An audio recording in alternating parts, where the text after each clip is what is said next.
Hi, everyone. Welcome to another episode of Omni Athlete. You're here because, like us, you believe that sport is a vehicle for elevating global consciousness.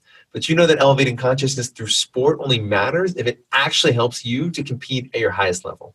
We created this show to empower your performance with the wisdom and techniques of the world's highest achieving mind, body, and spirit competitors. Okay, so today's guest is a distinguished Texas physician, the author of 12 consciousness expanding books, the executive editor of the peer-reviewed journal Explore, the Journal of Science and Healing, and in 2013 received the Visionary Award from the Integrated Healthcare Symposium. He has lectured all over the world at major medical schools and hospitals, including Harvard, Johns Hopkins, Cornell, the universities of Pennsylvania, California, Washington, Texas, Florida, Minnesota, and the Mayo Clinic, just to name a few. The impact of his work as a leader, synthesizer, and healer on the medical and scientific communities has lasted decades. In 1989, he introduced the concept of non-local mind, which has since been adopted by many leading scientists as an emerging image of consciousness. He was the pioneering force behind the exploration of the role of religious practice and prayer in health, helping to catalyze the growth of U.S. medical schools with courses dedicated to this subject from 3 at the time of publishing his New York Times bestselling book, Healing Words, in 1993, to over 90 plus today, many of which utilize his works as textbooks. The praise for his books routinely features names like Deepak Chopra, Dean Radin, and Ken Wilber, which stands as a testament to his leadership at the growing and pioneering intersection of health, spirituality, science, and consciousness. All of these accolades merely serve as proof in his ability to help humanity chart the evolutionary step forward through love, connection, and infinity that's needed for our survival as a species.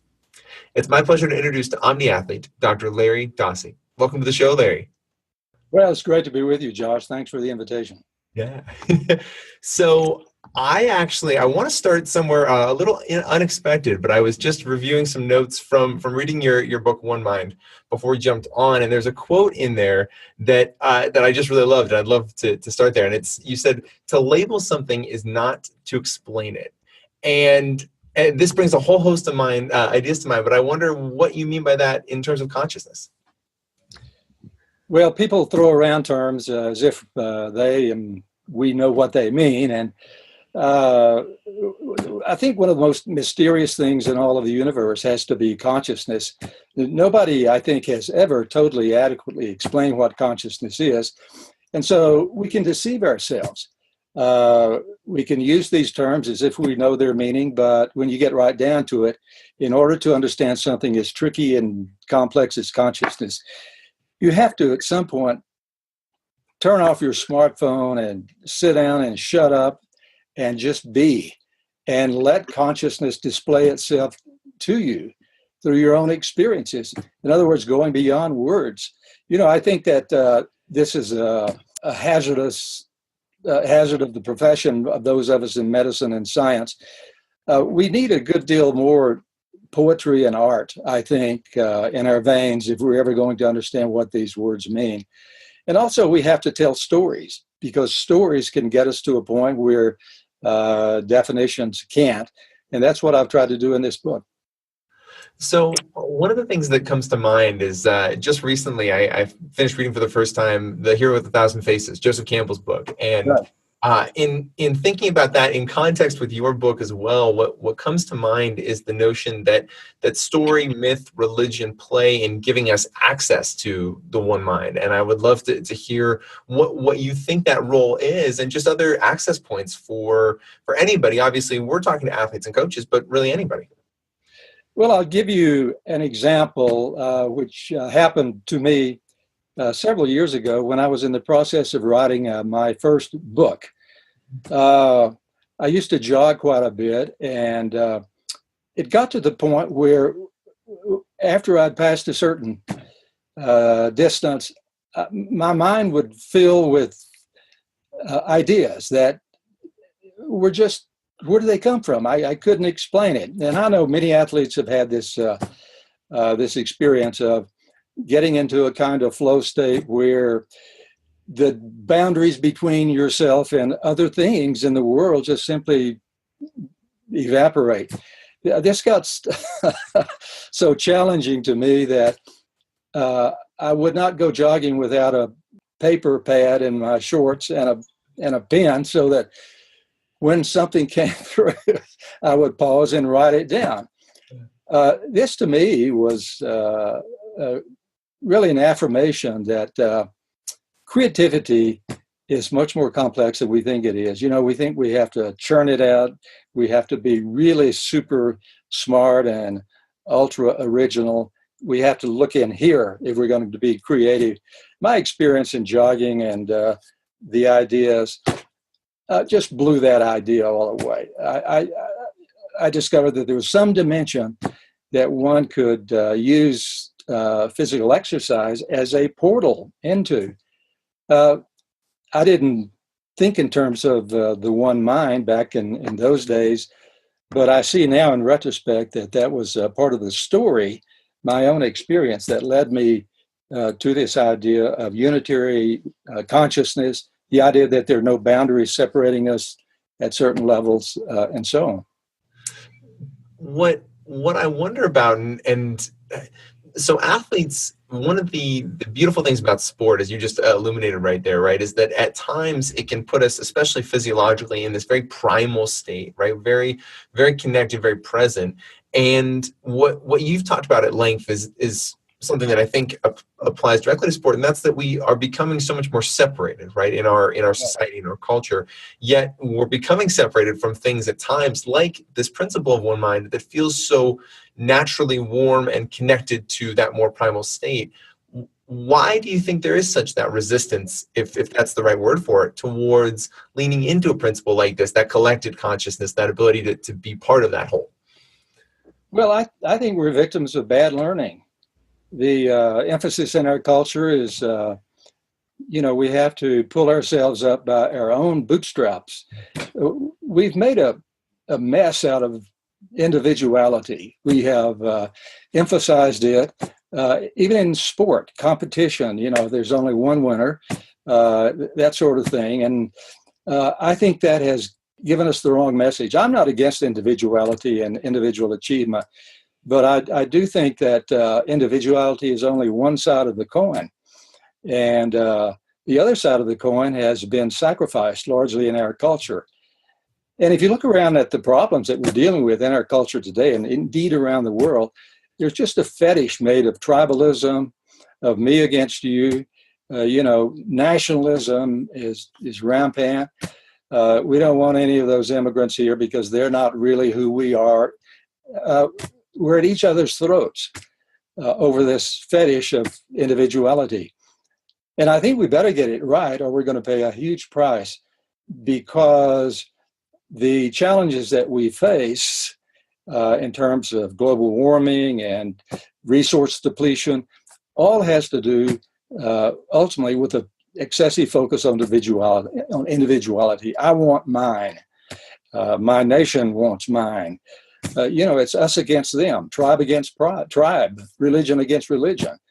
So I think the importance of the one mind idea, that we're all in some sense, in some dimension, united and interconnected, really has enormous repercussions that have to do with whether or not we're going to survive as a species on this particular planet. So it's not just a nifty kind of psychological lesson we're trying to convey here. Actually, what's at stake is our own butts. So, Larry, you in the book you mentioned that the notion of sacrifice, right, and how it has maybe a different connotation now in popular culture than it truly means, and I would love for you to explore that right here, because it fits perfectly. Well, if you have read your Joseph Campbell, as you just told me you did, you really will get the message of what the original meaning of sacrifice actually had to do with. Actually, it's related to the term sacred, and in its original meaning, sacrifice was a way of communing with the divine, with connecting with the transcendent. Now it's connected with something like killing animals and this sort of thing. We've lost the meaning of sacrifice, but it was originally a portal through which human beings could sense their connectedness with the transcendent, with the divine, and so on. And so it was a spiritual practice, and I'm afraid we've lost that today. What do you mean by portal when you use that word? Well, a portal is a door. I think in terms of portals to accessing this experience of the one mind. They're so common, I think it's probably impossible not to see some portal out there as an opportunity to access this dimension. For example, we've already mentioned one, the participation in physically demanding sport.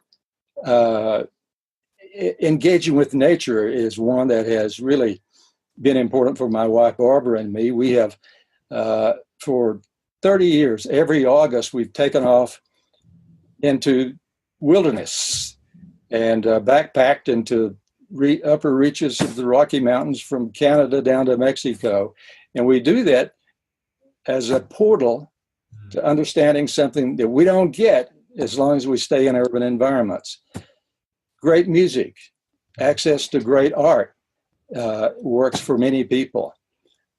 Probably the most widely available and accessed portal in the world today is just simply something we lump together and call meditation, which is just a fancy word for sitting down, shutting up, and getting quiet and letting something rise up from your inner resources that are usually unconscious. So those are portals and how they are valuable in our life, particularly in accessing this dimension we're calling the one mind. So I think a lot of athletes and coaches have this notion. Language is a recurring theme for us. And one of the reasons why is because words in our society and our culture have developed certain meanings that especially within the context of sport, become almost taboo, right? Spirituality at times can be one of those. Portal can be one of them too. And what's really energizing to me as I listen to you is that the word portal has such a bigger meaning if used in the context of opening myself up to different dimensions of experience, rather than this maybe, thing that we should put in the corner because it's related to voodoo or religion or so. There's just defining these terms seems really important and also very powerful. Well, I think that's right. Looking back on my career in medicine, I for a long time had no understanding of this business of the importance of the portal in my practice of internal medicine. I got weaned out of that by patients. For example, one of the great portals for understanding things that don't come to us easily in our conscious waking life is dreams. I'll never forget one day in my practice, I had a woman to come and pound on my door. She was a hotshot lawyer in Dallas, and she said, "I'm scared to death. I know I have cancer. I had a dream last night where I saw 3 little white spots on my left ovary, and I'm scared to death. I know it's cancer, so you've got to help me." So we did an exam, and it was perfectly normal. So just to satisfy her, I ordered a sonogram of her pelvis. And so in about 15 minutes, the radiologist came back and said, "Look, this is the only time I've ever done a sonogram on account of somebody's dream." And I thought she was crazy.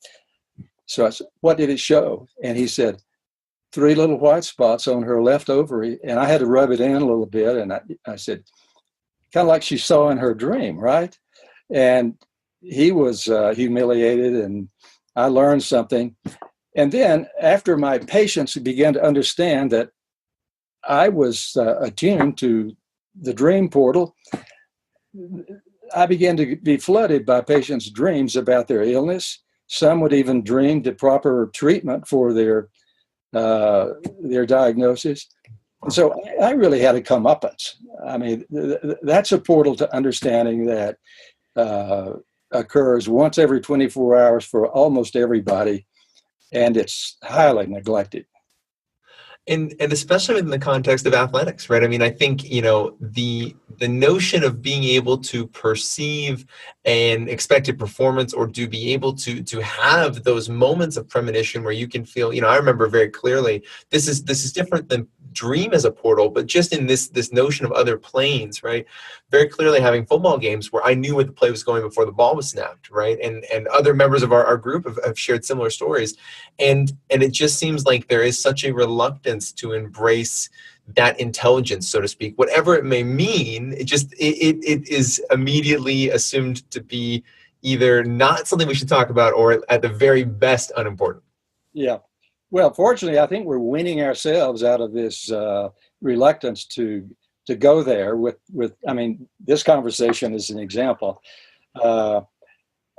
I've had some interesting communication over the years with super athletes, and they know I'm open to these issues, and these letters usually begin in the same way. Look, I've never told anybody this in my life, but but I want to share it with you. And so some of these are fairly astonishing. A quarterback not being able to see a receiver, but knowing where he was. And so he closes his eyes and just gives it the old toss. And there it is. I mean, later he's unable to say how that happened. And of course, you can explain it away by lots of practice and, you know, all of this sort of thing. But for the person who's involved, that kind of explanation usually doesn't work too well. You know, we are so easy to try to find, and I think athletics maybe we're as guilty about this at times, maybe not as much as science, but still at a high level. We want to be able to describe it, right? We want to be able to put a box around it so that we can understand, like we talked about at the beginning, labels, right? And athletics, sport is so pure in that sense that there are so many moments where the only explanation is that I am connected to these other people in a way that is non-local, that is beyond what I can physically experience or describe with words. And, you know, I think that although our focus is on athletics at the moment, this cuts through every profession I've ever had anything to do with. I've had communication from physicians who are embarrassed about what they know, but don't know how to explain it. I was giving a talk once to a group of physicians at a update and internal medicine conference sponsored by Harvard Medical School, and I was talking about these uncommon ways of knowing, and I thought they're not getting this. You know, we're just not on the same level or track here. But at the Q&A session, I saw that I was totally wrong. Mm. One woman got up, a female internist, and she said, well, I get numbers in my dreams. Mm. And she said, I dreamed these specific values of my patient's lab tests before I even ordered the tests. I thought that was pretty good. And then it went from there. And, you know, a lot of men, mostly men, would begin with that same old throwaway phrase. I've never told anybody this in my life, but... and then this has sort of gone public. There's a book that was written by an internist up in Wheaton, Illinois. It's the listeners might enjoy looking at this. It's called Doctors Untold Stories.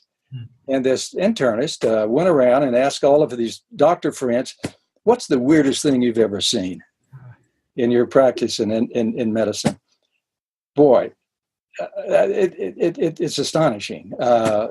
I'm open to this, but even I was amazed at what actually goes on in the lives of smart, compassionate, empathic, highly skilled doctors, but which they never talk about.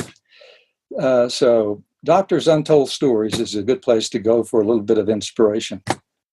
So this is an interesting topic, but we'll step away from one mind a little bit, and it is all part of the same piece. But one of the things that's really apparent, Larry, is as I was doing the research for this interview, and just in, I think, learning more about your work, is that for a long time, you, along with other consciousness researchers, have fought a entrenched dogma, right? And have been really forced to stake your personal reputations on stuff that's backed by hard science, by nothing that is questionable findings. Where did that confidence come for you to be able to stand in front of the light, so to speak, and say, I know what I'm talking about, I know what I've experienced, and I know what the science says, regardless of what you're trying to tell me?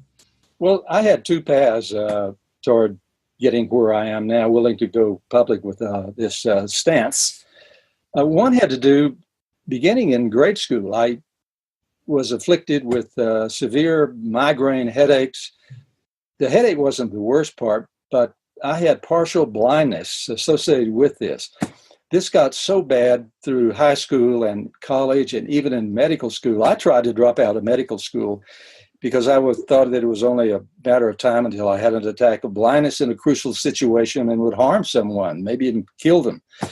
Fortunately, my advisor wouldn't let me drop out. He said it always gets better as you get older. It got worse. And when I had cycled through my internal medicine internship and my stint in Vietnam as a battalion surgeon, I was totally desperate for some relief. Nothing worked. And then in the early 70s, biofeedback emerged as a method of training your body in ways that you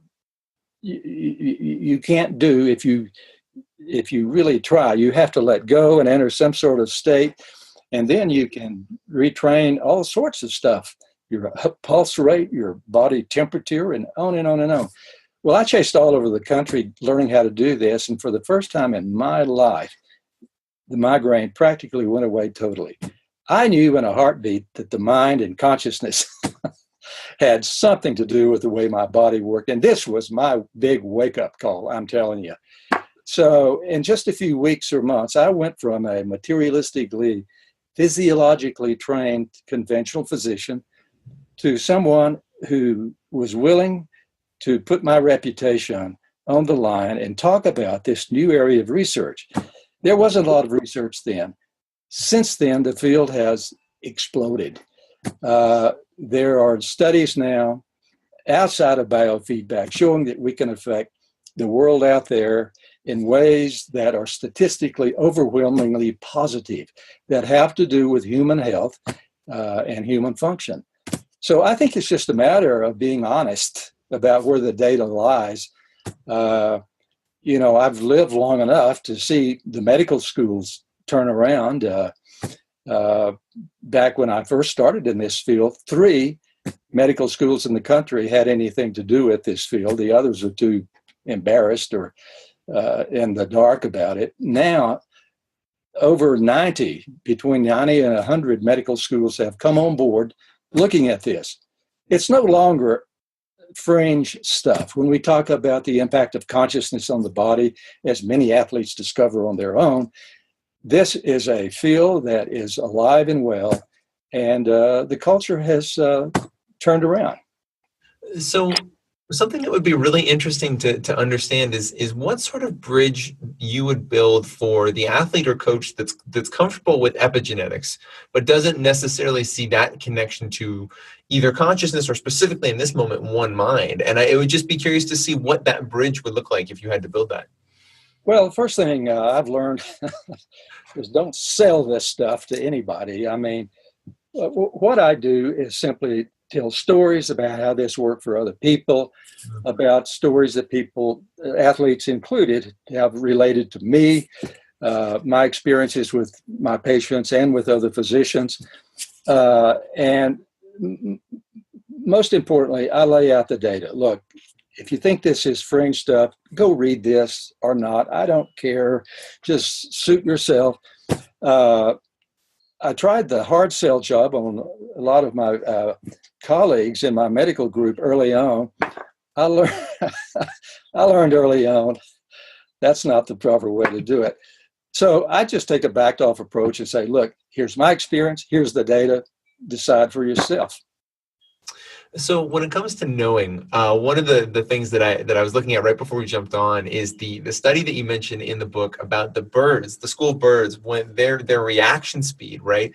The difference in, I believe, when they were flying out in the wild, their reaction speed was timed out at like 15,000th of a second, right? Or something like that. But in the lab, it was 4 times as slow or 3 times as slow. And that blows my mind, but also gives so much efficacy, so to speak, to the feelings that we have as teams when we're moving in unison within that one mind consciousness. Well, this ability of people and other life forms to function almost instantaneously in ways that are inexplicable in terms of the passage of energetic signals, seeing something happen over here and doing it yourself. This doesn't work when you look at studies that have been done with flocks of birds and their reaction times, herds of animals, and also schools of fish. These things can be timed really accurately, and you cannot explain these immediate reactions that encompass these huge swarms of creatures by just saying this happened according to the passage of some energetic signal, light passing from this one to this one, or some sort of audio signals don't work.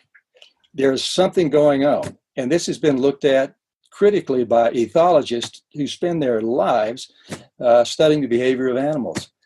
So, we can talk about implications from quantum physics, which is all the rage now, or we can study something as down to earth as animal behavior, and we can get to the same place. There's something unitary and instantaneous and boundless about consciousness, whether we're talking about human consciousness or consciousness with respect to non-humans. So we have to think in different terms. The old materialistic billiard ball universe where this one affects this one and it affects, we're in a different ball game now. So 2 questions just popped into my brain. I think one will be a quick answer, and then I'll follow up the next.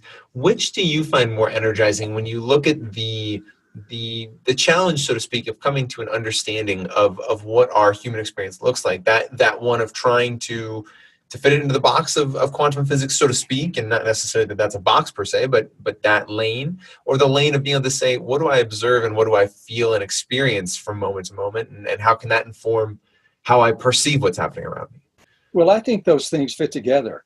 Yeah. If you go back and you look at the statements that have been left by some of the great physicists, such as Max Planck or Erwin Schrödinger or even Einstein, Max Born, and many others I could mention, what they have got to, the place they have got to has come about because of 2 things. One, experiments, which they have carried out with great specificity in the laboratory. In addition to experiments, they're experiences. And so it's a 2-item track that almost all of these people talk about when they reveal their understanding of how the world works. So I don't think you can divorce experiments from experiences. It's sad but true that a lot of these radical statements about these early physicists in the first half of the 20th century have been sanitized from their legacy. Materialists don't want you to know what these people really thought in terms of experiences. They want to sort of divorce things back to a materialistic, deterministic conversation. That just won't work. If you go back and you read the original writings of these physicists, Erwin Schrödinger, one of my heroes, who won the Nobel Prize in Physics in 1933, said, there is only one mind. I mean, this is not an equivocal point of view. So the one mind is not something that's been dreamed up by a bunch of hippies in Southern California. This was a point of view that was sanctioned by people like Schrödinger and many other physicists I could mention, as well as Ralph Waldo Emerson, America's greatest essayist, Carl Jung, who talked about the collective unconscious, and also some of our greatest inventors. I like to associate the one mind idea with creativity, because if you think about it, if minds come together, you might conceive of a pool of information that you might tap into. And this is apparently what America's great inventor Thomas Edison did. I've gone back and looked at some of the interviews, and he was asked once, well, where do your ideas come from? And he said, oh, I've never invented anything. That'll get your attention. So what about the moving picture business and the electric light bulb and the phonograph? You didn't invent these? He said, no, I get ideas from the outside. He said, my ideas come from the universe.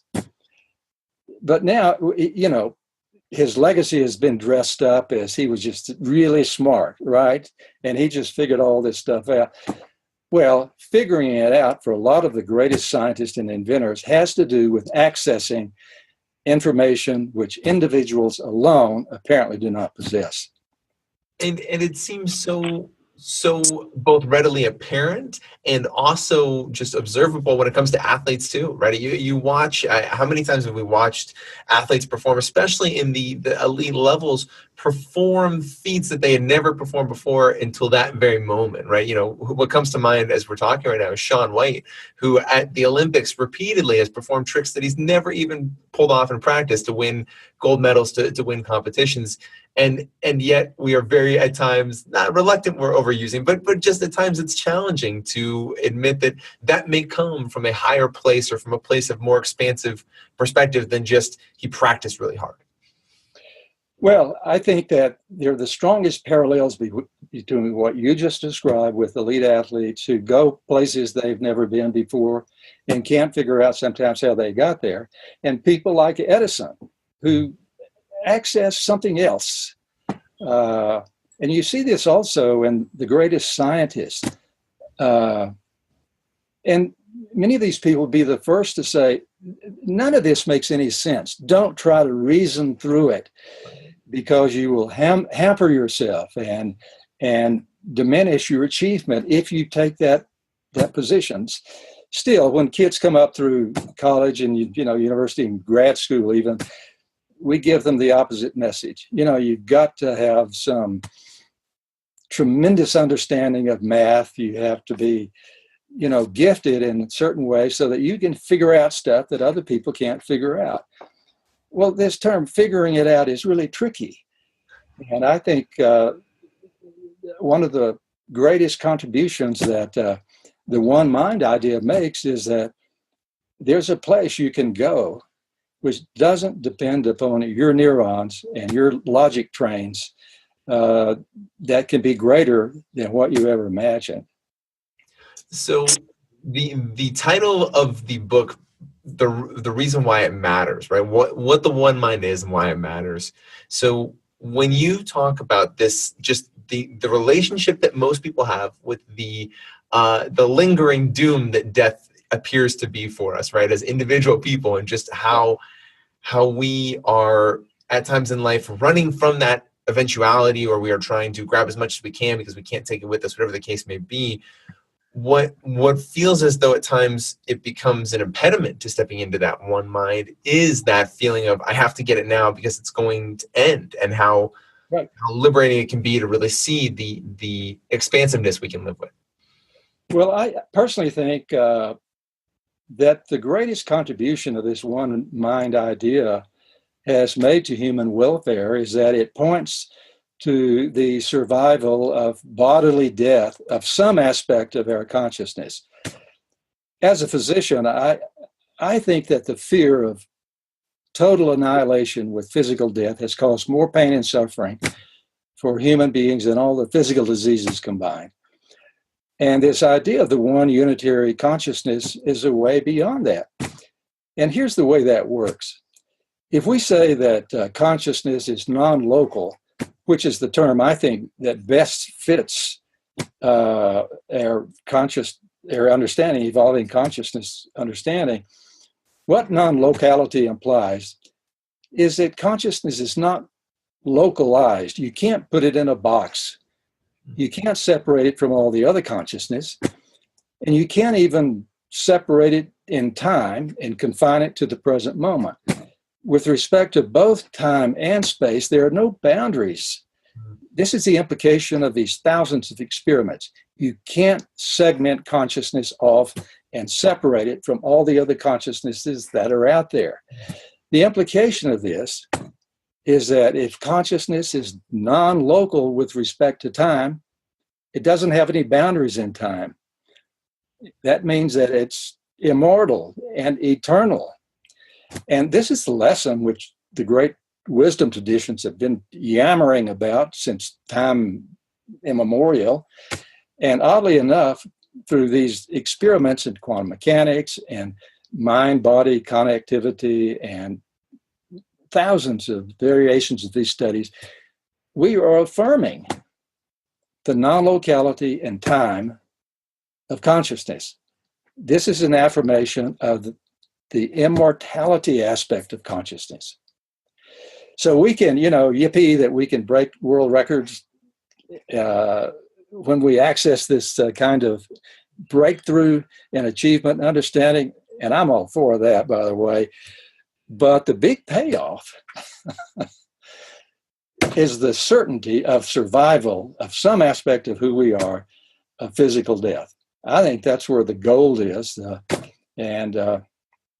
So I think this is one way that our understanding of consciousness is coinciding with some of the great spiritual lessons that humans have ever had access to. And I'm really enthusiastic about this because there's so much to be gained by understanding our unitary collective aspect of who we are and getting out of this individuality trap. So what's interesting is within the context of sport, we talk a lot about culture, right? And about the different paradigms, the different perspectives that really do permeate consistently through sport. And what, sometimes sport tends to be a microcosm of greater cultural shifts that are occurring or vice versa, right? And what we've seen in sport recently, right, is that evolution of the individual, right? And the focus of the individual towards how can I get everything that I can get right now? Sometimes it's because of the environment, but sometimes it's also because that's what culture is showing us is going to be rewarded. And what seems so energizing is the idea that we're all connected. So as a athlete on a team, I am connected to my teammate. I am my teammate in a way. Being able to have that kind of perspective and then also know I don't have to grab it all right now because it's not going anywhere. It is already mine. It is part of me. Just creates a feeling of openness and expansiveness that, as I sit here and process it out loud, seems very energizing and seems as though it would put me in the kind of state I would want to be in to perform anyway. Well, I think you've just summarized how sport can be a spiritual pursuit. It can open up people to dimensions of who they are, which were heretofore closed to them. I think there's one very important reason to emphasize this understanding that occurs through sport, that we're all part of something higher and greater. And that's the issues that we face as a species. I don't think that the world looks very bright as long as we are engaged in at an individually focused I, me, mine point of view. I think our salvation will be, if we're going to survive on this planet, is the understanding that can come through team participation in sports, where your concept of yourself as an utter individual yields to something greater. And I think that this is the way in which sport can make a profound contribution to the likelihood that we're going to survive on this planet. I think that's the big issue. We've seen enough greed and selfishness, which is defended in terms of an endless number of ways. There's no salvation for this planet in that. And I think that when we talk about the greatest contributions that sport can make, I think it is in that direction. We're talking about saving our butts here. And I think sport has a fantastic message to deliver to people. And it has to do with their own survival. I can't think of a higher contribution than that. So that was incredible, Larry, and I think there's a lot we can unpack right there. But I think one piece that comes to mind is the notion of empathy and love, and so the reason this comes to mind for me is, as you were talking, is you mentioned before the sometimes divorcing of empathy from just the medical practice at times, right? And people coming up through school, whether it be in nursing, whether it be in just any form of medicine.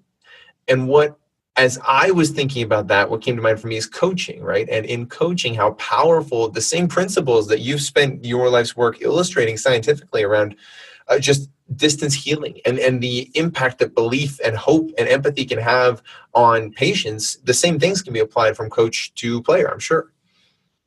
Yeah, I haven't really thought that through, but it just seems utterly rational that the same dynamic that occurs between, let's say, a healer and a patient would yield great dividends also between a coach and a player.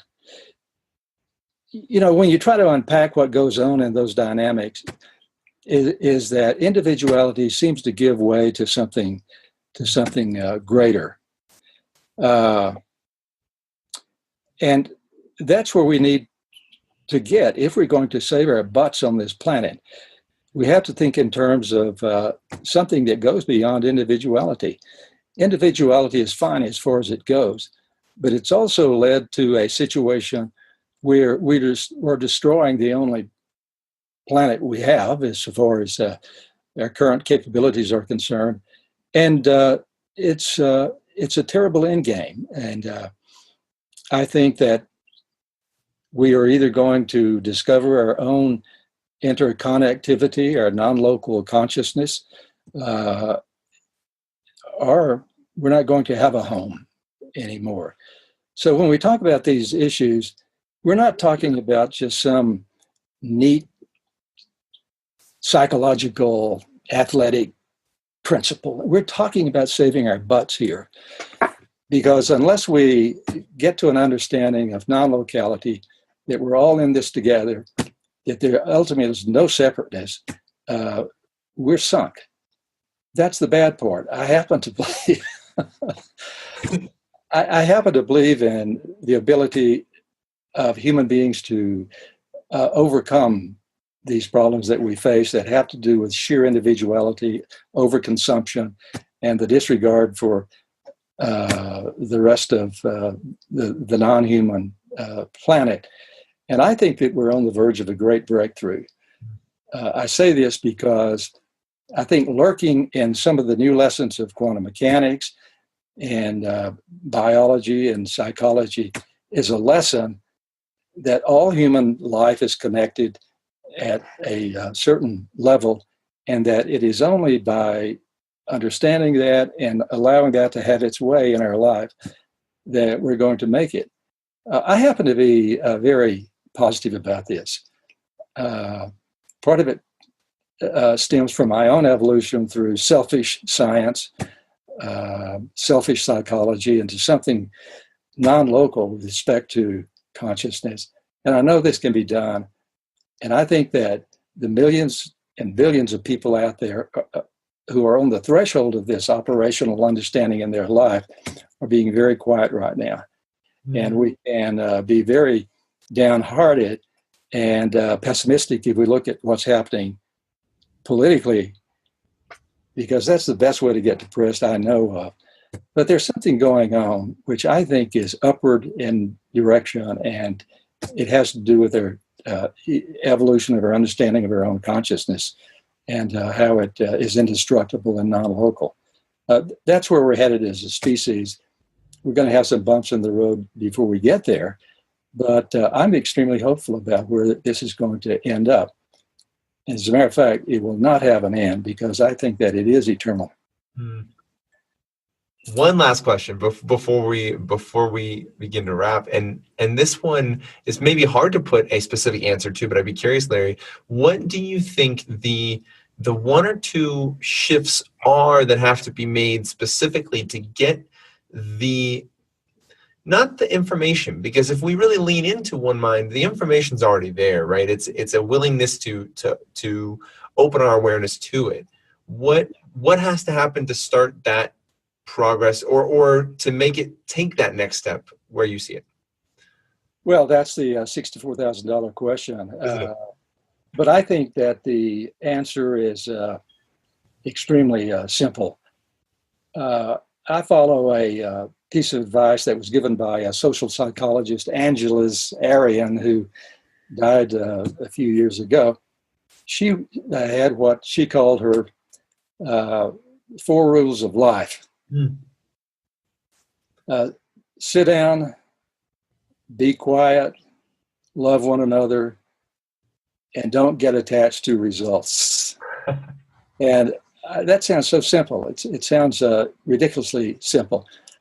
But if you try to apply all of those, you'll get where you need to be and hopefully drag a few people along with you. I think that one of the worst things is to focus on the problems that will go unnamed, that have to do with selfishness, denial of their non-local qualities, and so on. We can, I think, become pathologically focused on those things. That's a problem I have had in my own life. I tend to spend too much time listening to the news. Mm. But we need to find ways to resuscitate our spirit, and to do that on a regular basis. For me, exposure to nature has been the most effective thing I've ever come on to. For other people, it's involvement in sport. And I think the spiritual aspect of sport participation has been not emphasized nearly enough. But I think that we are going to wind up okay. I think that the one mind will prevail and drag along most of civilization with it, although we're going to have some rough spots along the way, even as we're seeing now in our own culture. It's really easy to get depressed about what's going on now, and particularly in the political arena. And we need to make a conscious effort to avoid that. I can't think of anything better than to work your butt off with a good workout, to clear your mind and restore some sanity. I'm not an elite athlete, although I do still have dreams about running kickoffs back 100 yards. There you go. But I think sport is an enormously successful spiritual path if approached in the right frame of mind. So, but I think the spiritual side of sport has been neglected, and I think that what you're doing, and a lot of the people I'm familiar with in your organization, really deserve our honor and our encouragement, because they're trying to take the human vector in the right direction. And I think sport can be an extremely effective spiritual path. Within the context of that sport, what do you mean by spiritual path? I think that's a word that a lot of times coaches, as I said earlier, I think it can be a very unnecessarily polarizing word. What does that mean to you when you use it? Well, spirituality to me is a way of overcoming excessive focus on the individual self. Mm-hmm. The thing that helps you go beyond focusing on self and ego and experiencing the way that you are associated, not just with other people, but to the planet, for every living thing that you can imagine, how you are an essential part of that. That is spirituality for me. Having said that, some of my greatest teachers have been coaches. I say that humbly, because I'm not a great achiever in sport. But I have learned something about going beyond the self, setting ego aside, being a member of a team that has gone with me all of my life, lessons from childhood even. And I think we underestimate the role that sport has to play and our task as human beings in getting where we need to go. I think sport can degenerate into something that is not very admirable, just like any other human pursuit. But at its greatest, I think it has something absolutely magnificent to teach all of us. Well said. So Larry, before I ask my final question, where can these guys go to connect with you online? I have a website, LarryDosseyMD.com. I write editorials for a journal called Explore, which goes into a lot of the things that we've been talking about. That website is explorejournal.com. And people can keep up with what's going on in integrative medicine and consciousness in the body findings by going to that website. All my stuff is downloadable for free. And they can read my books. You should do it, guys. Wow. So Larry, the final question, we call this show Omni Athlete because we're focused on understanding what it takes to be a mind, body, and spirit competitor. So the last question we like to ask our guests is, what does it mean to you when you hear the phrase Omni Athlete? Well, we toss this term around as if we understand what we mean by it, but I don't think we truly do often. Body, mind, spirit. I mean, I think that the greatest athletic achievement is to integrate those things. Whether you happen to win a medal or not is sort of beside the point. But I think that sport, athletics, is at its best is a spiritual path, a path integrating everything we are. And you don't need to be a super ultra athlete to understand that meaning and that reap that contribution from sport. I think sport is something that is important for us to achieve. I still have dreams of running back touchdowns, 100 yards, and I think most guys growing up in our culture never really get past that incredible potential contribution of athletics in sport to their life. I think that's a spiritual goal. Achieving something that you never thought you could achieve, going beyond limits, and so on. Of course, it can be watered down into some lesser view, but for me, the idea of sport, the desire to achieve, is something I've never gotten away from, even though I'm not a great gifted athlete. It's still something I think that can inspire us. Certainly beyond the physical, which is what the best, greatest sport always does. Wow. Thank you, Larry, for being on the show and for joining us. This has been energizing and expanding. Guys, so Larry has a host of books that you should go buy and read right now, and not the least of which is One Mind.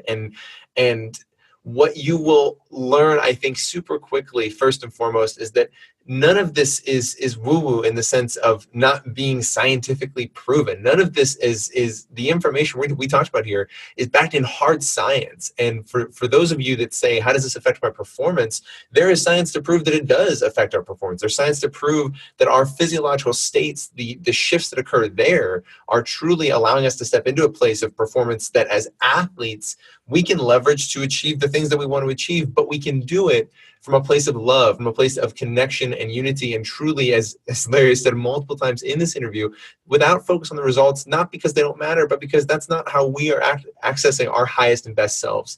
So go read, dive into his world as deep as you possibly can, and learn and just expand, guys. It's all there. It's all yours to behold, and I cannot recommend it highly enough. And until next time. Thanks. What is up, Omni Athletes? Thank you guys for watching another episode of Omni Athlete.